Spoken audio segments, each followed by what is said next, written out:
إن الحمد لله نحمده ونستعينه ونستغفره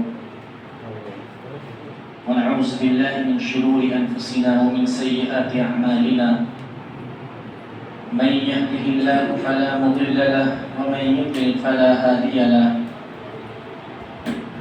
وأشهد أن لا إله إلا الله وحده لا شريك له وأشهد أن محمدا عبده ورسوله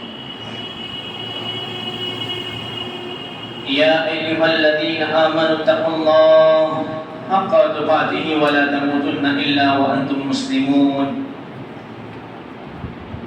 يا أيها الناس اتقوا ربكم الذي خلقكم من نفس واحدة وخلق منها زوجها وبث منهما رجالا كثيرا ونساء واتقوا الله الذي تساءلون به والأرحام إن الله كان عليكم رقيبا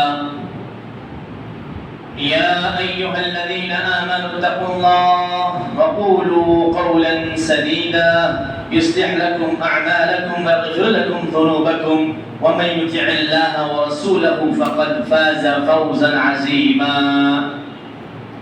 أما بعد فقد قال الله تعالى في القرآن المجيد والفرقان الحميد ونبلوكم بالشر والخير فتنة وإلينا ترجعون وقال رسول الله صلى الله عليه وسلم بادروا بالأعمال فتنا كقطع الليل المظلم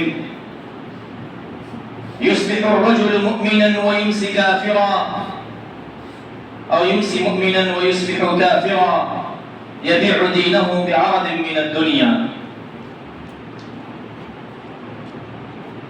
وقال رسول الله صلى الله عليه وسلم بلغوا عني ولو آية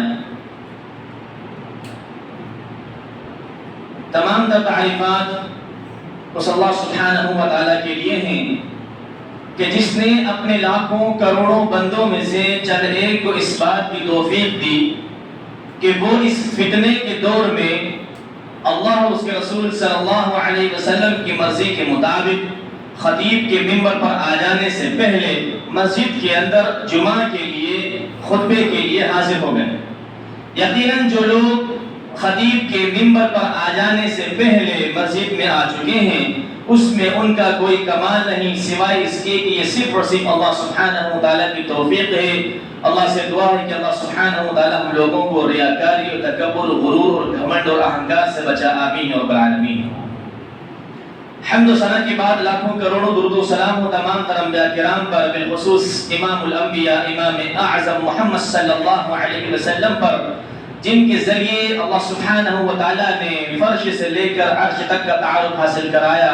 الغرض مکمل دین اسلام کا تعارف اللہ سبحانہ و تعالیٰ نے محمد صلی اللہ علیہ وسلم جیسی عظیم الشان شخصیت کی بنا پر کروایا. اللہ سے دعا ہے کہ اللہ سبحانہ و تعالیٰ اپنی رحمتیں برکتیں نازل کرے محمد صلی اللہ علیہ وسلم جیسی عظیم الشان شخصیت پر. آمین رب العالمین. محترم حضرات، حاضرین جمعہ، میرے بزرگوں، ساتھیوں، پیارے بچوں اور امت مسلمہ کی پردہ نشین غیور ماں اور بہنوں، میرے خطبے کا عنوان حالت حاضرہ کے ہی تحت کچھ اس طرح سے ہے کہ فتنوں کے دور میں، جیسا کہ زمانہ چل رہا ہے، فتنوں کا دور چل رہا ہے، دین اسلام سے دور ہونا بہت آسان ہو چکا ہے آج کے زمانے میں، اور مزید آپ آگے بڑھیں گے اور ایسے مسائل دجالی فتنے سامنے آئیں گے تو مزید آسان ہو جائے گا دین اسلام سے دور ہونا. تو آج کے زمانے میں مسلمانوں کی اکثریت دین اسلام سے بہت دور ہے. تو ایسے فتنوں کے دور میں اپنے آپ کو مومن بنائے رکھنا، اپنے آپ کو صحیح، کامل، اچھا، بہترین، جیسا اللہ اس کے رسول صلی اللہ علیہ وسلم کو مطلوب ہے ویسا مسلمان بنائے رکھنا.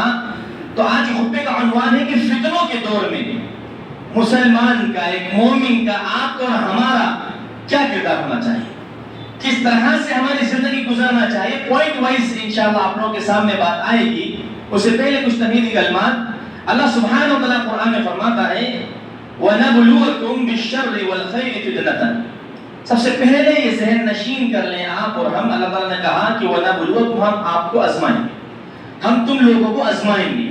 بالشر شر کے ساتھ والخیر خیر کے ساتھ فتنتن آزمائش کے اعتبار سے فتنے کے اعتبار سے.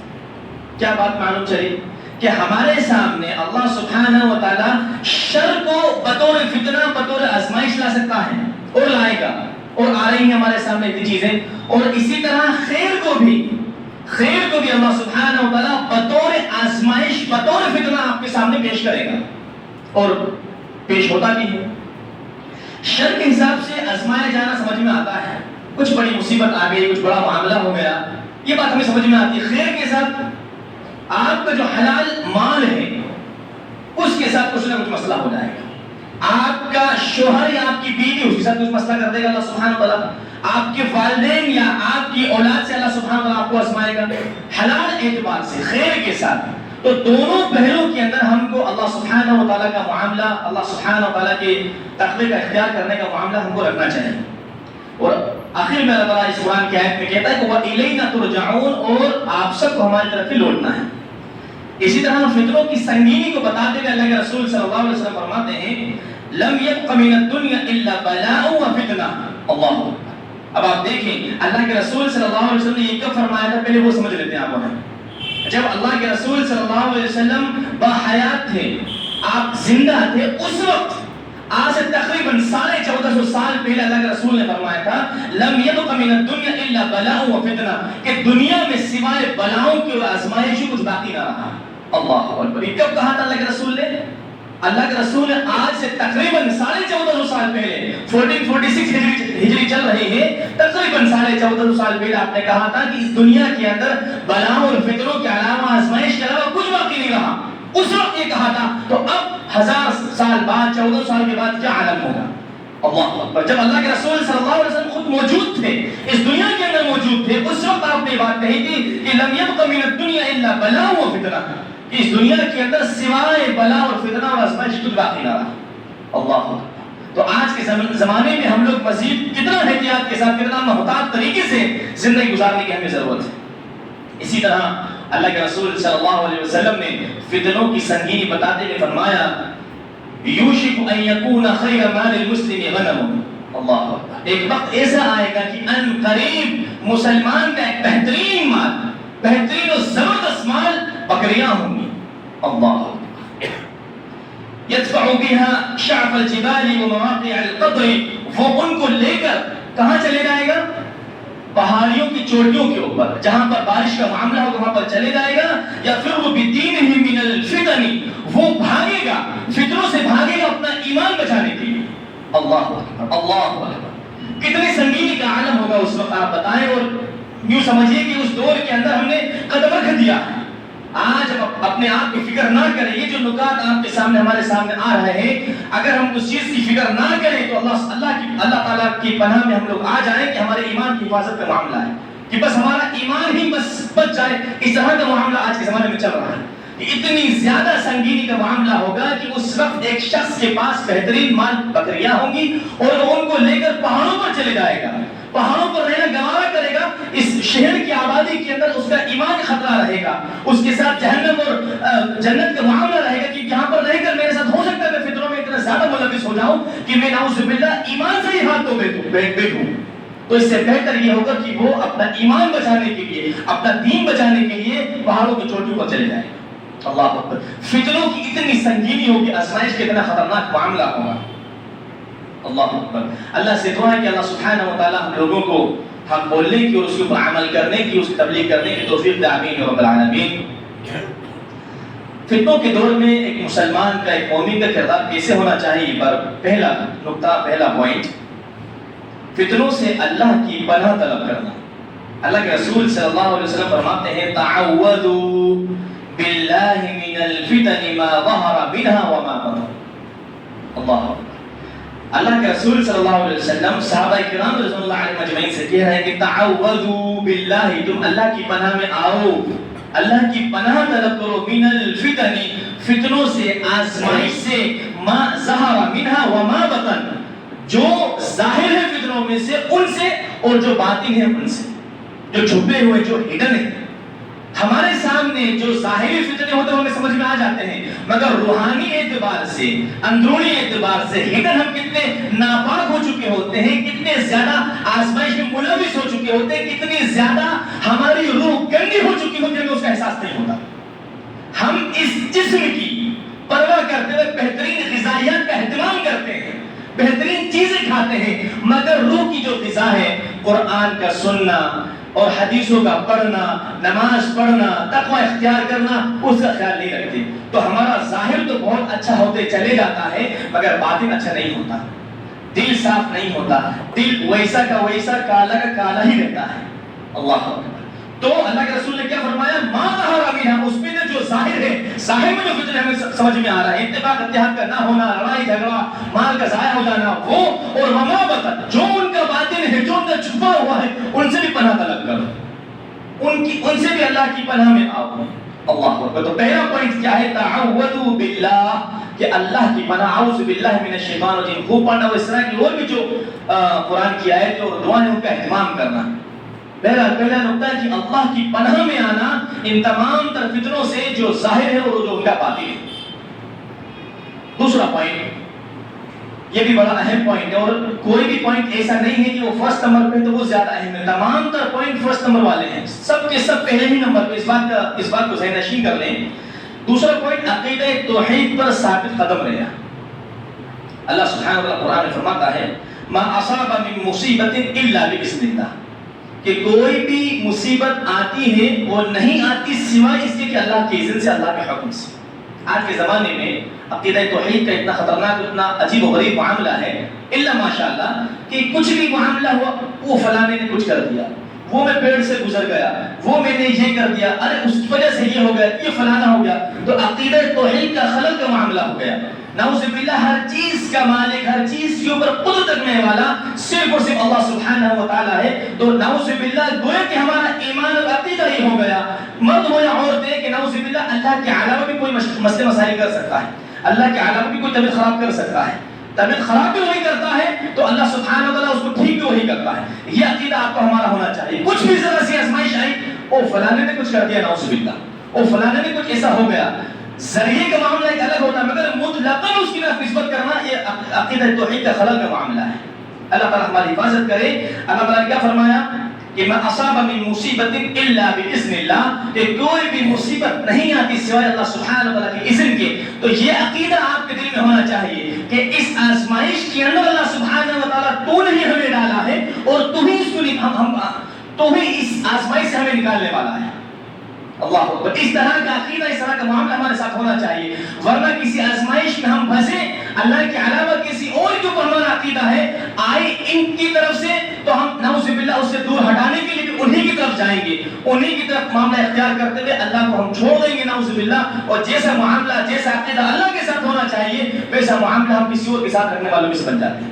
تو دوسرا اہم پوائنٹ، فتنوں کے دور کے اندر کیسا بھی معاملہ، کچھ بھی معاملہ ہو جائے، آپ کا اور ہمارا ذہن، آپ کا اور ہمارا عقیدہ یہی ہونا چاہیے کہ ہم یہ بھروسہ کریں کہ اللہ کی طرف سے اللہ سبحانہ و تعالیٰ اس میں سے ہم کو نکالے گا۔ ابھی کچھ سالوں پہلے کی بات ہے، آپ لوگ کی نظروں سے وہ بڑا ایک فتنہ، بڑے آزمائش سے ہم لوگ گزرے، تو اس کے اندر کھانے پینے کا معاملہ بڑا عجیب رہا۔ تو بعض لوگوں نے، اس کے اندر مسلمان بھی شامل تھے، غیر مسلم بھی شامل تھے، نعوذ باللہ، اللہ تعالیٰ ہماری حفاظت کرے، ہمارے ایمان کی حفاظت کرے، بھوک کی بنا پر سوسائڈ کی طرف چلے گئے، آتم ہتیا کی طرف چلے گئے، بڑی ایک آزمائش سے گزرے ہم لوگ۔ تو ہمارے دل میں یہ عقیدہ، یہ ایمان ہونا چاہیے کہ یہ اللہ سبحانہ تعالیٰ کی طرف سے، اللہ سبحانہ تعالیٰ ہی اس کو نکالے گا۔ تو ایمان کی اتنی کمزوری کا معاملہ رہا، اتنا لیول گر گیا، اتنا لیول گر گیا، اللہ تعالیٰ ہمارے ایمان کی حفاظت کرے اور ہمیں ثابت قدم رکھے ہر آزمائش کے اندر کہ نعوذ باللہ ہم اس جان کے خود مالک بن گئے کہ نہیں، اب اس جان کے اندر زیادہ برداشت کا معاملہ نہیں، تو ٹھیک ہے، اللہ نے منع کی ہے کوئی چیز کہ اس کو اختیار نہیں کر سکتا، اختیار نہیں کر سکتی، نعوذ باللہ اپنے جان سے، اپنے ایمان سے ہاتھ دھو بیٹھے۔ اسی طرح آج کے زمانے میں دوسرا بڑا خطرناک مسئلہ ارتداد کا فتنہ چل رہا ہے۔ انشاءاللہ اللہ تعالیٰ نے کبھی موقع دیا، اس کے اوپر بھی بات ہوگی۔ آج کے زمانے میں آزمائش میں پھنس کر غیروں کا ڈر اور ان کا خوف دل میں رکھ کر دین اسلام کو چھوڑا جا رہا ہے۔ ارے دین اسلام میں تو بڑے آزمائش کا معاملہ ہے، توحید بڑی خطرناک چیز ہے، ارے سنت کے اوپر عمل کرنا بڑا عجیب معاملہ، نہیں نہیں نہیں، میں اتنا برداشت نہیں کر سکتا، میں توحید کا معاملہ اختیار نہیں کر سکتا، میں سنت رسول اللہ صلی اللہ علیہ وسلم کو اتنا زیادہ گامزن نہیں ہو سکتا کہ لوگوں کے تعلیم سننا پڑے، لوگوں کا معاملہ مجھے اختیار کرنا پڑے گا۔ اگر نہیں نعوذ باللہ، اس سے اچھا بہتر تو یہ کہ میں سکون سے دین اسلام سے ہٹ جاؤں، نعوذ باللہ، میں مرتد ہونے کی بات کر رہا ہوں، اسلام کو چھوڑنے کی بات کر رہا ہوں، یہ بھی ایک بڑا فتنہ چل رہا ہے۔ تو سب سے پہلے اپنے ذہن کے اندر یہ ذہن نشین کر لیں کہ یہ جو معاملہ جو چل رہا ہے وہ سب کے سب اللہ سبحانہ وتعالیٰ کی طرف سے، اللہ سبحانہ وتعالیٰ نے اس میں ملوث کرا ہے، اللہ سبحانہ وتعالیٰ اس میں سے ہم کو نکالے گا انشاءاللہ۔ اسی طرح تیسرا پوائنٹ، کتاب اللہ اور سنت رسول اللہ صلی اللہ علیہ وسلم کو مضبوطی سے تھامنا۔ آپ اپنے آپ کو آزمائش سے بچانا چاہتے ہیں تو تمام تر نکاتوں میں سے ایک بہترین نکات کہ اللہ کے رسول صلی اللہ علیہ وسلم کی سنت اور آپ کے اوپر جو اللہ سبحانہ وتعالیٰ نے قرآن کو احادیث مبارکہ کو نازل کرا ہے اس کو مضبوطی سے تھام لینا، اس کو مضبوطی سے تھام لینا۔ اب یہاں پر مضبوطی سے تھام لینا فقط یہ نہیں کہ آپ زبانی جمع خرچ کرتے رہیں کہ ہم اللہ اس کے رسول صلی اللہ علیہ وسلم کو ماننے والے ہیں، مگر عملی اعتبار سے جو کہ ہر خطبے کے اندر ہمارے سامنے بات آتی ہے، عملی اعتبار سے کہ ہاں ہم اللہ اس کے رسول کو ماننے والے ہیں، جب عملی اعتبار سے بات کی جائے تو اس میں ہم لوگ ندارت نعوذ باللہ، ہماری زبان کے اوپر جو اسلام ہے وہی اسلام ہمارے دل میں بھی ہونا چاہیے اور وہی اسلام ہمارے عملی اعتبار سے بھی ہونا چاہیے۔ ہمارے نزدیک زبان کے اوپر فجر کی نماز فرض ہے، ہمارے نزدیک دل کے اندر فجر کی نماز فرض ہے، مگر کیا عملی اعتبار سے فرض ہے؟ اس کے اندر ہم کو تھوڑا سا معاملہ دیکھنا پڑے گا، نظر ثانی کرنا پڑے گا۔ اللہ تعالیٰ ہماری حفاظت کرے۔ اور بعض لوگ ایسے ہیں، اکثریت کا معاملہ اللہ تعالیٰ ہماری حفاظت کرے کہ زبانی حد تک ہاں فجر کی نماز فرض ہے، مگر دل میں اللہ بہتر جانے ہے نہیں ہے ان کے نزدیک اور عملی اعتبار سے دور۔ اسی طرح اور جو دیگر چیزیں ہیں دین اسلام کی، اور جو دیگر چیزیں ہیں کچھ بھی اس میں تمام جو چیزیں اس میں آ گئی، زبان کے اوپر کچھ اور، دل میں کچھ اور، عمل میں کچھ اور۔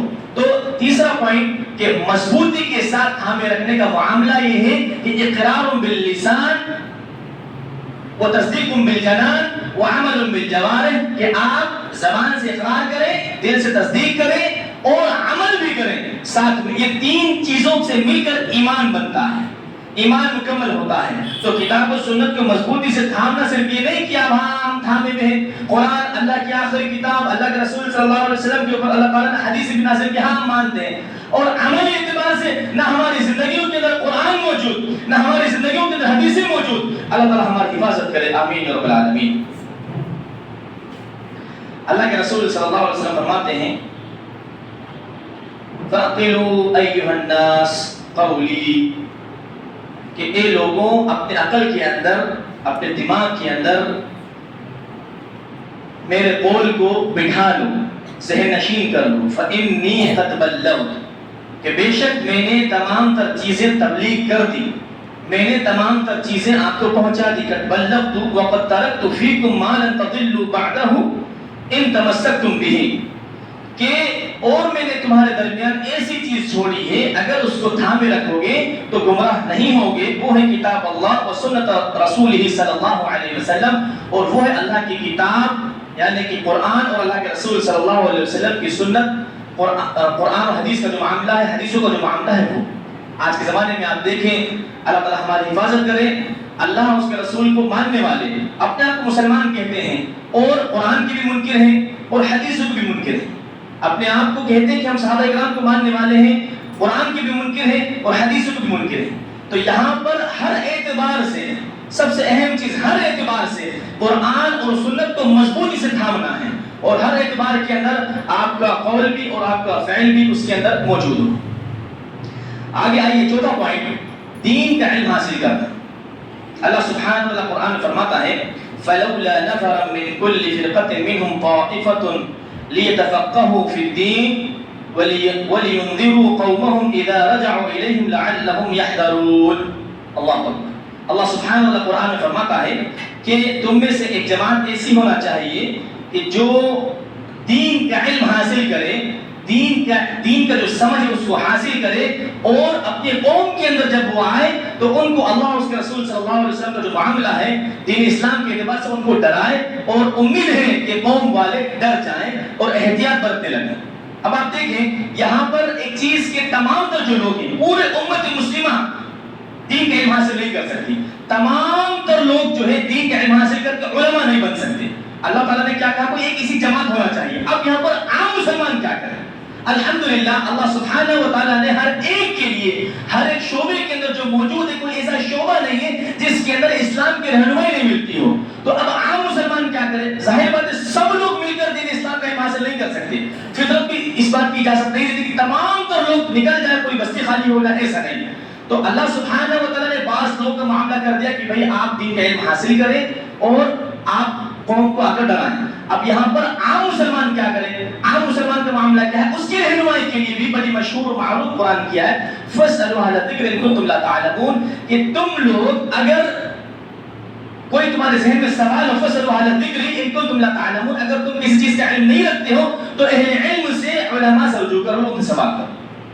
الحمدللہ جو عام مسلمان ہیں ان کی بھی رہنمائی اللہ سبحانہ وتعالیٰ نے کر دی دین کے علم حاصل کرنے کے لیے. اگر تمام تر لوگ دین کا علم حاصل نہیں کر سکتے تو کچھ لوگ دین کا علم حاصل کر لیں، اور جو بچے ہوئے ہیں وہ علماء کرام سے جڑ کر رہیں، علماء کرام سے سوال جواب کریں، علماء کرام سے جڑ کر سوال جواب کر کے دین کا علم حاصل کریں.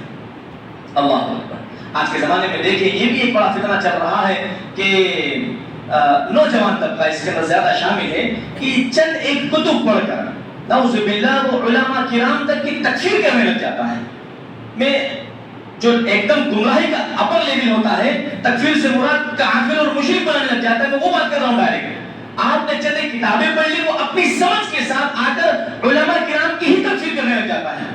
وہ اتنا آگے چلے جاتا ہے، اپنے آپ کو اتنا بڑا سمجھنے لگ جاتا ہے. وہ معاملہ ایسا رہتا ہے کہ اپنے سر سے اس نے علماء حق کی میں بات کر رہا ہوں، علماء حق جو ہیں، علماء باطل بھی ہیں جو قرآن و سنت سے روکتے ہیں، علماء حق سے دوری کرنے کا نتیجہ ہوتا ہے. وہ نعوذ باللہ اپنے علاوہ کسی اور کو حق کو سمجھتے ہی نہیں، وہ سب سے بہتر اپنے آپ کو ہی سمجھتا ہے. تو ایسا بھی اپنے آپ کو نہ بنائے. علماء کرام کی سرپرستی، ان کی رہنمائی، قرآن کو سمجھنا، حدیث کو سمجھنا یقیناً اللہ سبحانہ و تعالیٰ نے آسان کرا ہے، مگر بعض چیزوں کے اندر آپ کو کچھ مسائل آ سکتے ہیں تو اس وقت بیٹھے بیٹھے خود سے اپنی عقل سے نہیں یہ تفسیر زیادہ بہتر ہو سکتی ہے، یہ معنی مجھے بہت اچھا لگ رہا ہے، یہ میرے لیے بہت اچھا رہے گا. اب ہم اس کو رجوع کریں علماء کی طرف تو اس کو جو ہے نا یہ آپ نے غلط سمجھا ہے، نہیں میں نے سمجھ لیا، مجھے کسی علماء کی ضرورت نہیں، نعوذ باللہ نہیں. اللہ سبحانہ وتعالیٰ خود کہہ رہا ہے قرآن میں کہ فَاسْأَلُوا أَهْلَ الذِّكْرِ إِن كُنتُمْ لَا تَعْلَمُونَ، کہ اگر آپ علم نہیں رکھتے تو علماء کرام سے آپ رجوع کر لیں، پوچھ لیں. الحمدللہ اللہ کے شکر سے شہر کے اندر ماشاءاللہ علماء حق موجود ہیں. تو آپ تمام طرح سے گزارش ہے کہ جب بھی ایسا مسئلہ ہو تو نعوذ باللہ اپنی عقل نہ لڑاتے ہوئے علماء سے اپن رجوع کریں. اور اس میں ہوتا یہ ہے کہ شیطان ایسے ذہن کو اچک لیتا ہے اور وہ معاملہ یہاں تک پہنچ جاتا ہے کہ اس کے نزدیک صرف وہی حق پر وہی مسلمان ہوتا ہے، باقی سب کافر و مشرک بن جاتے ہیں، نعوذ باللہ. اسی طرح اگلا پوائنٹ، فتنوں کے دور میں ایمان بچانے کی فکر کرنا. اللہ تعالیٰ ہماری حفاظت کرے. جیسا کہ کچھ دیر پہلے ابھی کچھ پوائنٹس کے اندر سوسائٹی کا معاملہ اور ارتداد کے فتنے کے معاملے کے اندر مسلمانوں کو مرتد ہو جانے کے اوپر بات کی گئی. ایمان بچانے کی فکر کرنا. اللہ کے رسول صلی اللہ علیہ وسلم فرماتے ہیں کہ بادروا بالاعمال فتنا کقطع اللیل المظلم، نیک اعمال کرنے میں جلدی کرو رات کی تاریکی کے مانند فتنوں کے نزول سے پہلے. آج آپ دیکھیں نعوذ باللہ مسلمانوں کی اکثریت کے اندر یہ عالم ہے، یہ حالت ہے کہ سوچتے ہیں، فکر کرتے ہیں کہ میں یہ کام کروں یا نہ کروں، وہ نیک عمل ہوتا ہے.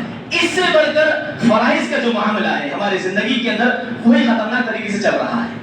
جو دیگر مستحبات ہیں، دیگر جو سنن نوافل ہیں، اس کو تو آپ رہنے دیجئے، فرائض کا ہی معاملہ ہمارے زندگی میں گڑبڑ چل رہا ہے. حالانکہ اللہ کے رسول صلی اللہ علیہ وسلم یہاں پر جو نفل عبادتیں ہوتی ہیں، جو دیگر فرائض سے ہٹ کر جو معاملات ہوتے ہیں، وہ اللہ کے رسول یہاں پر فرما رہے ہیں. مطلب یہ ہے یہاں پر یہ نہیں کہ آپ فرض نمازوں کو پابندی سے کرو، وہ تو کرنا ہی کرنا ہے. اس کے علاوہ ہٹ کر آپ کی زندگی میں بادروا بالاعمال فتنا کقطع اللیل المظلم، کہ فتنوں کا رات کی تاریکی کے نزول سے پہلے تم نیک اعمال میں جلدی کرو.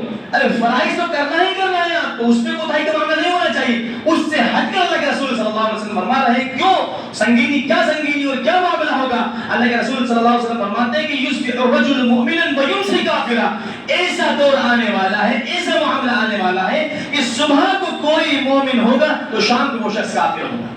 اللہ اکبر. صبح کو کوئی مومن ہوگا تو شام کو وہ کافر ہوگا. او یمسی مؤمنا ویصبح کافرا، شام کو کوئی مومن ہوگا تو وہ صبح کو کافر ہوگا.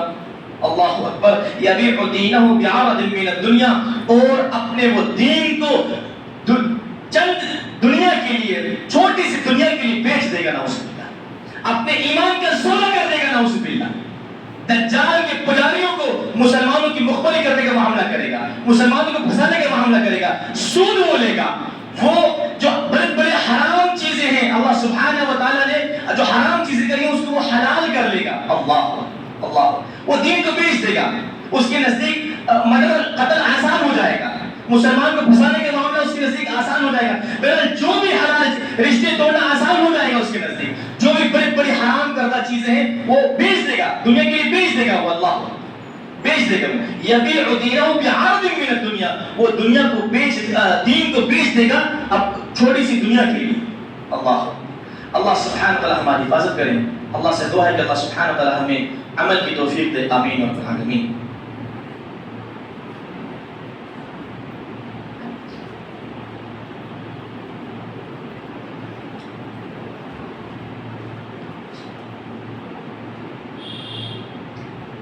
نحمد ونصلی علی رسول کریم، اما بعد، الحمدللہ خطبہ اولیٰ کے اندر فتنوں کے دور میں مسلمان کا کیا کردار ہونا چاہیے نکات کی شکل میں پوائنٹ وائز آپ کے ہمارے سامنے آ رہا ہے۔ مزید بات کو آگے بڑھاتے ہوئے اگلا پوائنٹ فتنوں کے دور میں کہ مسلمانوں کی جماعت میں شامل رہنا اور تفرقے سے اجتناب کرنا، مسلمانوں کی جماعت میں شامل رہنا اور تفرقے سے اجتناب کرنا۔ اللہ تعالیٰ قرآن میں فرماتا ہے کہ وَاعْتَصِمُوا بِحَبْلِ اللَّهِ جَمِيعًا وَلَا تَفَرَّقُوا۔ پچھلے جمعہ خطبے کے اوپر اس کے اوپر سیر حاصل بات کی گئی الحمدللہ، تو وہ جمعہ خطبہ اپنے ذہن نشین کر لیں آپ لوگ اس پوائنٹ کے اوپر کہ اتفاق اتحاد کا معاملہ ہو اور مسلمانوں کی جماعت کے اندر آپ جڑ کر رہیں۔ اللہ کے رسول صلی اللہ علیہ وسلم فرماتے ہیں کہ تلزموا جماعت المسلمین، تم مسلمانوں کی جماعت کو لازم پکڑ لو، مسلمانوں کی جو جماعت ہے اس کے اندر تم بالکل مل جل کر رہو۔ اور ایک بات اس میں ذہن نشین کر لیں آپ لوگ کہ یہاں پر جماعت المسلمین سے جو مراد آج کل کے زمانے کی جو رجسٹرڈ جماعت المسلمین ہے وہ نہیں، مسلمانوں کی جو جماعت یہاں پر وہ ہے، ذہن نشین کر لیں آپ لوگ۔ بعض ایک خطبے کے اندر کچھ اشکال ہو گیا تھا ہمارے مسلیوں کو، تو اس وقت سے میں نے اس کی وضاحت کرنا شروع کر دی کہ جو جماعت المسلمین آج کے زمانے میں جو رجسٹرڈ ہوئی ہے وہ نہیں، مسلمانوں کی جماعت جو اللہ کے رسول صلی اللہ علیہ وسلم کے زمانے سے چلی آ رہی ہے وہ مسلمانوں کی جماعت کی بات چل رہی ہے یہاں پر، کہ آپ ان مسلمانوں کی جماعت سے جن کا رشتہ اللہ کے رسول صلی اللہ علیہ وسلم کے زمانے سے ان لوگوں کے ساتھ آپ شامل رہیں جو قرآن کو اور حدیث کو اپنے عمل سے نہیں، منہج سلف کے مطابق، فہم سلف کے مطابق، قرآن کی کسی آیت کو آج کے زمانے کے افکار کے لحاظ سے نہیں، قرآن کی اس آیت کو صحابہ کرام کی اللہ کے رسول صلی اللہ سبحانہ و تعالیٰ نے اللہ کے رسول کو جیسے بتایا، اللہ کے رسول نے جیسے صحابہ کو سمجھایا، صحابہ کرام نے تابعین کو سمجھایا، وہ سمجھ وہ فہم کے ساتھ اللہ کے رسول صلی اللہ علیہ وسلم کے زمانے کا جو دین تھا، جس دن آپ زندہ تھے اس دین کے مطابق آج بھی وہ عمل کرتے ہوں، نمازوں کے لحاظ سے، توحید کے لحاظ سے، حج و زکوٰۃ اور سب پورے مکمل اسلام کے لحاظ سے، اس وقت کے لحاظ سے، صحابہ کا فہم اور تابعین کا فہم، اس کے لحاظ سے اپنی زندگی کے اوپر گزر بسر کرتے ہوں۔ اللہ کے رسول صلی اللہ علیہ وسلم کے زمانے والے مسلمان آج بھی اگر موجود ہوں، یقیناً موجود ہے، تو ایسے مسلمانوں کے ساتھ اللہ کے رسول صلی اللہ علیہ وسلم نے جڑنے کو کہا ہے۔ آگے آئیے، فتنوں کے ایام میں یقیناً یہ آزمائش بھرے ایام، فتنوں کے ایام ہمارے ساتھ چل رہے ہیں، اور دنیا کے اندر کوئی ایسا کونا نہیں ہے کہ جہاں پر مسلمان آزمائش کے ساتھ دوچار نہ ہوں۔ تو اگلا پوائنٹ، فتنوں کے ایام میں خصوصی طور پر عبادت پر مشغول رہنا۔ اللہ کے رسول صلی اللہ علیہ وسلم فرماتے ہیں العبادت فی الحرج کہجرۃ الی، اللہ، مشکلات کے اندر، آزمائش کے اندر عبادت کرنا گویا کہ میری طرف ہجرت کرنے کے معنی میں۔ اللہ اللہ کے رسول صلی اللہ علیہ وسلم کی طرف ہجرت کرنا، آپ کے پاس جانا، پرماننٹلی آپ سے محبت اختیار کرنے کا معاملہ ہے۔ اور یہاں پر کیا چیز ہے؟ پھر سے وہی چیز، فرائض کا معاملہ نہیں ہے، فرائض تو آپ کو کرنا ہی کرنا ہے، اس کے علاوہ جو سنن نوافل ہیں، اس کے علاوہ جو مستحبات، تو اس میں بھی آپ کو مشغول رہنا ہے۔ نعوذ باللہ کوئی شخص یہ نہ سمجھے کہ ہاں ہماری 5 وقتہ نمازیں چھوٹ رہی ہیں تو ہم ان کو پابندی سے پڑھنے کی کوشش کریں، نہیں، وہ تو آلریڈی حرام کام چل ہی رہا ہے آپ کے ہماری زندگی کے اندر۔ اگر ایسا ہو رہا ہے اس کے علاوہ جو فرائض ہیں وہ تو کرنا ہی کرنا ہے، لازم ہے، وہ فرض عین ہے۔ اس کے علاوہ آپ عبادت کے اندر مشغول رہنا. مگر افسوس اور افسوس مسلمانوں کی اکثریت معذرت کے ساتھ وہ بات بار بار زبان پر آتی ہے کہ ہم ہمارے فرائض کو دھیان نہیں رکھ رہے ہیں, مستحبات اور سنن اور نوافل کی بات چل رہی ہے. اللہ کے رسول صلی اللہ علیہ وسلم فرما رہے ہیں تو ہم کس طرح سے اپنے آپ کو آزمائش سے اور بلاؤں سے بچا سکتے ہیں. اللہ کے رسول فرماتے ہیں کہ العبادت فی الحرج کہجرت الیہ, کہ آزمائش کے دور میں عبادت کرنا گویا کہ میری طرف ہجرت کرنے کے مانند ہے. تو یہاں پر ذہن نشین کر لیجیے, فرائض نہیں, یہاں پر فرائض میں تو آپ کو رہنا ہی رہنا ہے, اس کے علاوہ کی بات چل رہی ہے کہ علاوہ آپ سنت مؤکدہ کا جو اہتمام ہے وہ کریے, اس کے علاوہ بھی آپ جو سنت نوافل وہ پڑھیں, ذکر اذکار میں لگیں. اب یہاں پر فرائض کا جو معاملہ ہے وہ نظارہ ہے ہماری زندگی سے. اللہ سبحانہ و تعالیٰ جو ایکسٹرا اوقات ہم کو یاد کرتا ہے, بلاتا ہے, تہجد کا اس کے تو ہم بات ہی نہیں کر سکتے, اس پر تو کوئی گفتگو ہی نہیں. اللہ یہاں پر یہ چیز بتا رہے اللہ کے رسول صلی اللہ علیہ وسلم, تہجد کا اہتمام کریں اور دیگر جو عبادات ہیں سنت اور نوافل کے ساتھ اور دیگر جو چیزیں ان سب کے اندر آپ خیر کے کام کے اندر بڑھ چڑھ کر حصہ لیں. آپ وہ فرائض جو وہ تو کرنا ہی کرنا ہے. العبادت فی الحرج کہجرت الیہ, کہ آزمائش کے اندر عبادت کرنا گویا کہ میری طرف ہجرت کرنے کی مانند ہے.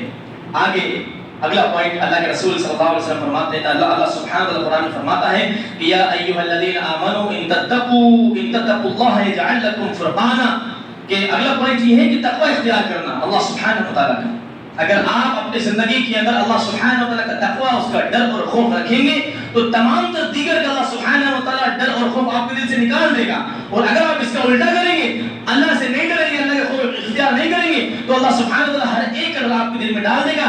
اللہ تعالیٰ قرآن میں فرماتا ہے کہ یا ایھا الذین آمنوا, اے ایمان والو, ان تتقوا اللہ, اگر تم تقوی اختیار کرو اللہ سبحانہ وتعالی کا, یجعل لکم فرقانا, تو اللہ سبحانہ وتعالی تمہارے لیے فرقان بنا دے گا, تمہارے اندر حلال اور حرام کی تمیز ڈال دے گا. سبحان اللہ, آج کے زمانے میں مسلمانوں کی اکثریت کا یہ عالم ہے کہ ان کے سامنے حرام چلتا رہتا ہے یا حرام کھاتے رہتے ہیں, ان کو احساس ہی نہیں ہوتا.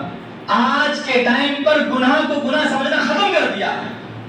کوئی چیز گناہ ہے, آج کا مسلمان گناہ کو گناہ نہیں سمجھ رہا, ان کے نزدیک گناہ ہی نہیں ہے. جب ان کو بتایا جاتا کہ ارے بھائی, ارے بہن, آپ کے گناہ کر, ارے یہ اچھا گناہ ہے یہ, ارے ایسا نہیں کرنا چاہیے, ارے قرآن میں ہے, منع کیا ہے, حدیث میں منع کیا کہ ایسا معاملہ ہو گیا ہے. اب کیوں؟ اللہ کا تقویٰ نہیں, اللہ کے علاوہ ہر ایک کا تقویٰ اختیار کر رکھا ہے. تو اللہ سبحانہ و تعالیٰ نے جو حلال اور حرام کی تمیز ہونا تھی وہ چھین لی, سلب کر لی اللہ سبحانہ و تعالیٰ نے. آپ کے اندر سے حلال اور حرام کا معاملہ ختم کر دیا. نہ آپ کے نزدیک آپ کو حلال کی تمیز نہ حرام کی تمیز. کمائی کے اندر دیکھ لیجیے, حلال بھی آنے دو, حرام بھی آنے دو, کوئی مسئلہ نہیں, مکس آنے دو, ارے سود کا معاملہ کوئی مسئلہ نہیں, کوئی ٹینشن نہیں, نعوذ باللہ. معلوم رہتا ہے پھر بھی کیوں؟ اللہ کا تقویٰ نہیں ہے. یہ چیز حلال اور حرام کی تمیز وہی شخص کر سکتا ہے, وہی عورت کر سکتی ہے جس کے دل میں اللہ سبحانہ و تعالیٰ کا تقویٰ. تو آج مسلمانوں کی اکثریت مجموعی اعتبار سے مجموعی گناہ کے اوپر مشتمل ہے, مگر وہ اس گناہ کو گناہ نہیں سمجھتی. آج کے زمانے میں میں قرآن ٹھکرا دینا بہت آسان, حدیثوں کو ٹھکرا دینا بہت آسان, کیونکہ وہ گناہ نہیں سمجھ رہی اس کو. نعوذ باللہ. کیوں؟ بنیادی چیز اللہ سبحانہ وتعالی کا تقویٰ اس کے دل میں نہیں ہے. ایک جگہ اللہ تعالیٰ فرماتا ہے کہ وَمَن يَتَّقِ اللَّهَ يَجْعَل لَّهُ مَخْرَجًا, کہ جو اللہ تعالیٰ کا تقویٰ اختیار کرتے ہیں تو اللہ سبحانہ و تعالیٰ ان کے لیے راستے ہموار کر دیتا ہے. آج کے زمانے میں مسلمان آزمائش کے اندر گھرا ہوا ہے, قرض کے اندر گھرا ہوا ہے, پریشانی میں گھرا ہوا ہے. اللہ کا تقویٰ نہ ہونے کی بنا پر کوئی راستہ نظر نہیں آتا اس کو. اللہ کا تقویٰ نہیں ہے اس کے اندر, تو اللہ تعالیٰ راستے بھی ہموار نہیں کر رہا ہے. پریشان, تم میرا تقویٰ اختیار نہیں کرتے, رہو پریشان. وَمَن يَتَّقِ اللَّهَ يَجْعَل لَّهُ مَخْرَجًا, کہ جو اللہ کا تقویٰ اختیار کرتے ہیں اللہ سبحانہ وتعالیٰ ان کے لیے راستے ہموار کر آسان کر دیتا ہے. آپ آزمائش سے, فتنوں سے ایسے نکل جائیں گے آپ کو پتہ بھی نہیں چلے گا. اللہ اکبر. اسی طرح اگلا پوائنٹ, کثرت سے توبہ و استغفار کرنا. اللہ تعالیٰ ہماری حفاظت کرے کہ آج ہم کوئی گناہ کر لیتے ہیں تو مزید اس کے اوپر عقل و تکبر کا معاملہ, کہ ہم اللہ سبحانہ و تعالیٰ سے اس معاملے کے اندر معافی اور گریہ زاری کا معاملہ اختیار نہیں کرتے, توبہ و استغفار کا معاملہ اختیار نہیں کرتے. اللہ تعالیٰ قرآن میں فرماتا ہے کہ وَمَا كَانَ اللَّهُ مُعَذِّبَهُمْ وَهُمْ يَسْتَغْفِرُونَ, کہ بے شک اللہ سبحانہ و تعالیٰ عذاب نہیں دیتا ان لوگوں کو جو استغفار کر رہے ہوتے ہیں, اللہ سے معافی مانگ رہے ہوتے ہیں, اللہ سے ڈر رہے ہوتے ہیں, اللہ سے گریہ زاری کر رہے ہوتے ہیں, اللہ سے کے سامنے رو رہے ہوتے ہیں. اللہ تعالیٰ اس لوگوں کے اوپر عذاب کا معاملہ نہیں کرتا, اور جو آزمائش ہے وہ اللہ سبحانہ وتعالیٰ کا عذاب ہوتی ہے. تو اس سے ہمیں یہ معلوم چلتا ہے کہ ہماری زندگی کے اندر توبہ و استغفار کا معاملہ نہیں ہے. توبہ و استغفار کا معاملہ نہیں ہے تو اللہ کا عذاب اور اللہ کا جو فتنہ ہے, اللہ کی جو آزمائش ہے وہ ہمارے ساتھ چل رہی ہے. اسی طرح اگلا پوائنٹ صبر کا معاملہ. شروع میں جو بات آئی تھی ارتداد کا فتنہ اور سوسائڈ کا جو معاملہ ہے, اس سے بڑا اہم ہے یہ چیز کہ اپنے اندر سے صبر کا مادہ انسان کھو دیتا ہے, صبر کا مادہ معاملہ ہٹا دیتا ہے. آپ سورۃ العصر کو اپنے ذہن میں لے کر آئیں کہ ان 4 پوائنٹ میں اللہ سبحانہ وتعالیٰ نے ایک پوائنٹ صبر کا معاملہ رکھا ہے کہ والعصر ان الانسان لفی خسر الا الذین آمنوا وعملوا الصالحات وتواصوا بالحق وتواصوا بالصبر. جو صبر کی تلقین کرتے ہیں, بے شک وہ لوگ جو ایمان لے کر آئے, عمل صالح کرے, حق کی تلقین کرتے رہے, صبر کرتے رہے, تو وہ خسارے میں نہیں ہیں. تو اگر آپ کی زندگی کے اندر صبر نہیں ہے تو یقیناً آپ خسارے میں ہیں. خسارے میں ہیں تو مطلب اللہ کے عذاب میں ملوث ہے, اللہ کے عذاب میں ملوث ہے تو مطلب آزمائش کے اندر ملوث ہے. تو صبر کا دامن آپ کو ہمیں نہیں چھوڑنا ہے. انبیاء کرام علیہ السلام کا معاملہ, یعقوب علیہ السلام کے پاس جب ان کی اولاد آئی کہ وجاءوا علی قمیصۃ بدم کذب, کہ ان کے جو اولاد تھی یوسف علیہ السلام کے بھائی آئے خون آلود, جھوٹا خون آلود جو کپڑا تھا وہ لے کر, تو قال بل صبرت انفسکم امرا, تو یعقوب علیہ السلام کہتے ہیں کہ یہ تمہارا ہی بنایا ہوا دل کا بنایا ہوا کھڑا ہوا معاملہ ہے. فصبر جمیل, میرے لیے تو بس صبر جمیل ہے, میں صبر جمیل اختیار کروں گا تمہارے اس حرکت کے اوپر, اس جس آزمائش کے اندر میں آ چکا ہوں اس کے اوپر. فصبر جمیل. تو اللہ تعالیٰ نے انبیاء کرام علیہ السلام سے بھی کہا کہ آپ صبر کا معاملہ اختیار کریں. واللہ المستعان علی ما تصفون, اور میں اللہ تعالیٰ سے ہی مدد چاہتا ہوں جو چیز جو معاملہ تم اختیار کر رہے ہیں. اللہ تعالیٰ ہماری حفاظت کرے. وقت زیادہ ہو رہا ہے, آخر میں ایک پوائنٹ کے اوپر بات مکمل انشاءاللہ کرتا ہوں میں کہ اپنی اصلاح خاص طور پر 2 چیزیں کہ اپنی اصلاح خاص طور سے وَلَا تَقْفُ مَا لَيْسَ لَكَ بِهِ عِلْمٍ, کہ کسی چیز کا علم آپ کو نہ ہو تو آپ اس کے اندر نہ بولیں, آپ اس میں ٹانگ نہ اڑائیں. اللہ سبحانہ وتعالیٰ قرآن میں فرماتا ہے, اور اللہ تعالیٰ نے قرآن میں ایک جگہ فرمایا کہ یا ایھا الذین آمنوا اتقوا اللہ ولتنظر نفس ما قدمت لغد, کہ اے ایمان والو اللہ کا تقوی اختیار کرو اور تم یہ غور و فکر کرو کہ آگے تم کیا بھیج رہے ہو, کیا تمہارے عمل جا رہے ہیں, بہتر اپنے نفس کی تم فکر کرو.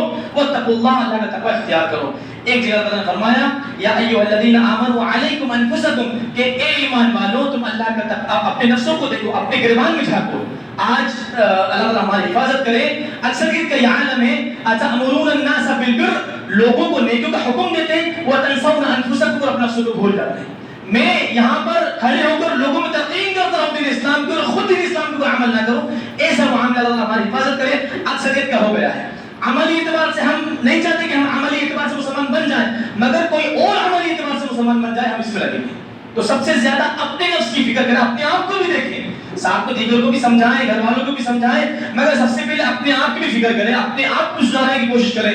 آپ لوگوں میں بیان کرتے پھر رہے ہیں, سمجھاتے پھر رہے ہیں, مگر خود کی زندگی آپ لوگوں کو بول رہے ہیں کہ حلال پر آؤ, حرام سے بچو, مگر خود کی زندگی حلال پر نہیں, حرام کے اوپر چل رہی ہے. ایسا معاملہ نہیں ہونا چاہیے.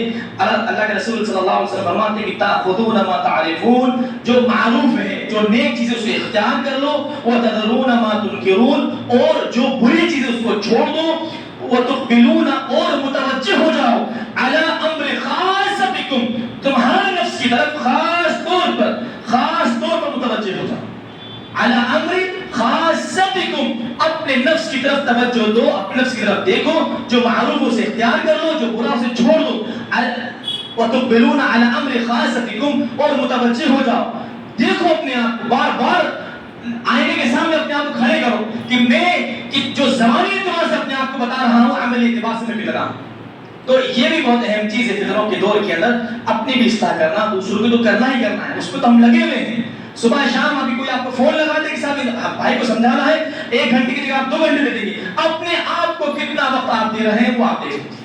علی امر خاص بکم, کہیں ایسا نہ ہو کہ دوسروں کو فطروں سے بچاتے بچاتے خود فطروں کے اندر ہم ملوث ہو جائیں.